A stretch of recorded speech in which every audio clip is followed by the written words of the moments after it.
Saya masih ingat betul ketika Pak Quraisyab nulis di Membumikan Al-Quran tentang alak.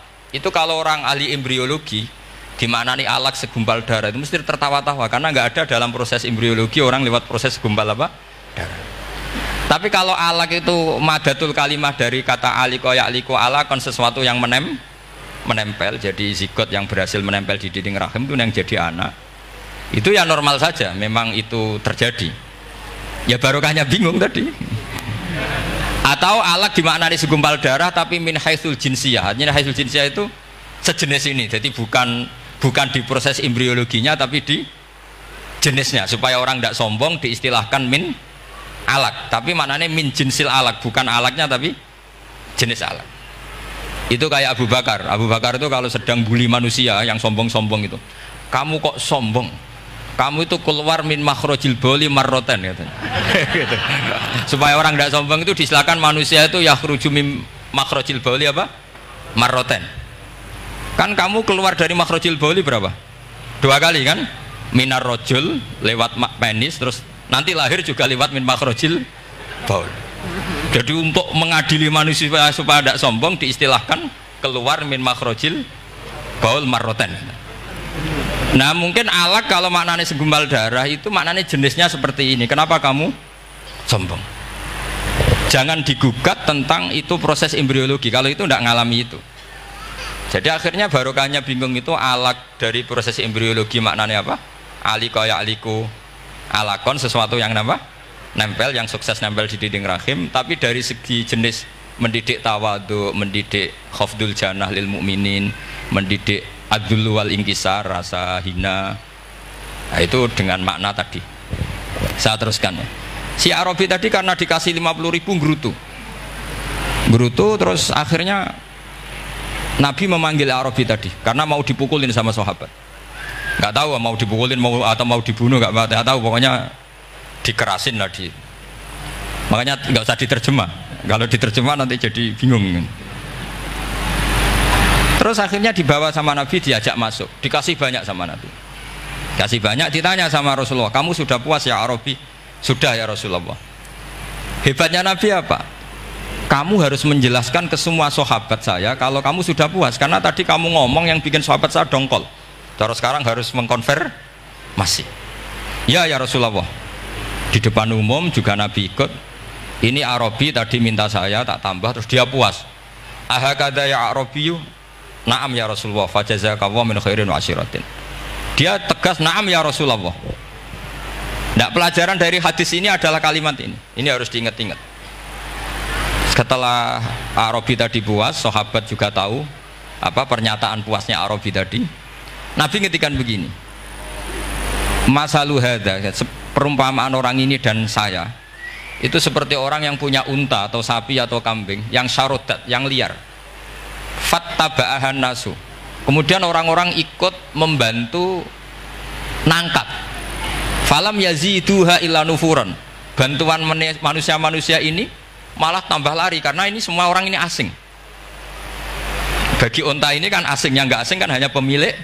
Nah, terus kata si pemilik unta tadi, khallu baini wa baina naqati, sudah saya tidak usah dibantu. Fa ana arfaku, biasa lebih sayang kepada unta saya.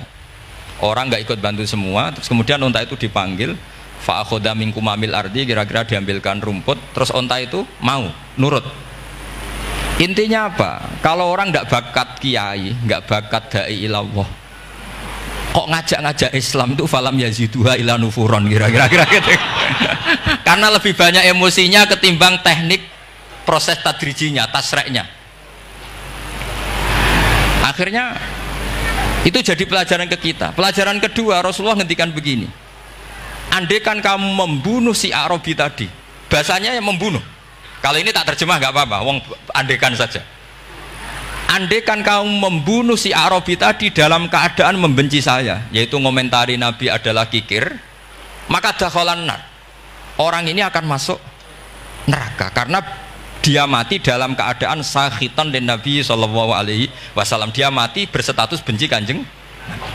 Tapi uniknya dalam Islam segampang itu, ketika si Arabi tadi mencintai Nabi itu karena dibayar, karena diservis, dan itu cukup loh dalam Islam itu. Mencintainya Nabi itu karena dikasih uang lagi. Akhirnya dia senang Nabi meskipun karena dikasih uang. Tapi jangan diteruskan setelah senang Nabi dibunuh masuk surga, ya tidak usah gitu. Nanti jadi repot tadi. Tapi intinya apa? Islam itu semudah itu. Yang menerima kebenaran karena servis saja diterima sama Allah Subhanahu wa ta'ala. Nah ini di sini pentingnya kiai-kiai yang wasatiyah, yang ceria, yang gampang. Karena kita tidak ingin tanfir. Saya kemarin bikin makalah untuk 100 harinya guru saya Kiai Haji Maimun Zubair. Tak beri judul Al-Intisar Limadhabi Syekhina. Itu diantara yang saya tulis adalah Sayyidina Umar itu pernah diprotes sama banyak sahabat, termasuk Abu Bakar, karena Abu Bakar ke Umar ini lewat penunjukan. Kata para sahabat, ya Abu Bakrin, kamu memasrahkan umat ini ke aghladin nas, orang paling kasar, yaitu Umar. Tapi apa? Ketika ada sahabat yang memberanikan diri tanya Sayyidina Umar, namanya Abdurrahman bin Auf, kenapa engkau kasar pada umatnya Rasulullah SAW? Jawabnya Umar itu unik. Fawwah, laqad lintu hatta khasyitu waha fil lain, walaqad istatattu alaihim hatta khasyitu waha fis syiddah. Fa ainal makhraj?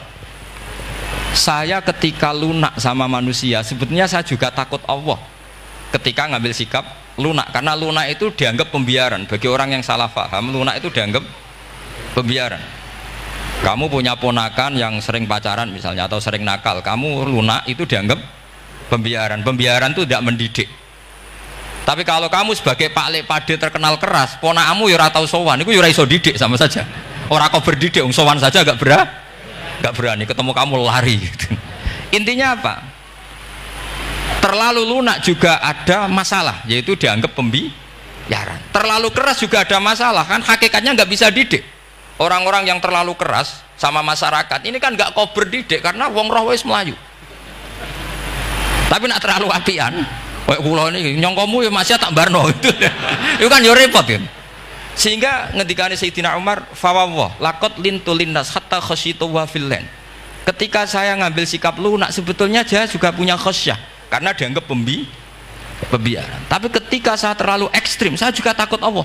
Jangan-jangan itu tanfir, menjadikan orang jauh dari orang-orang soleh, karena yang soleh terlalu keras. Fa'inal makhraj, lalu jalan keluarnya gimana? Ya jalan keluarnya tadi, wasatiyah tadi. Jangan lunak yang sampai pembiaran, ya jangan keras sampai orang tanfir. Ukurannya apa?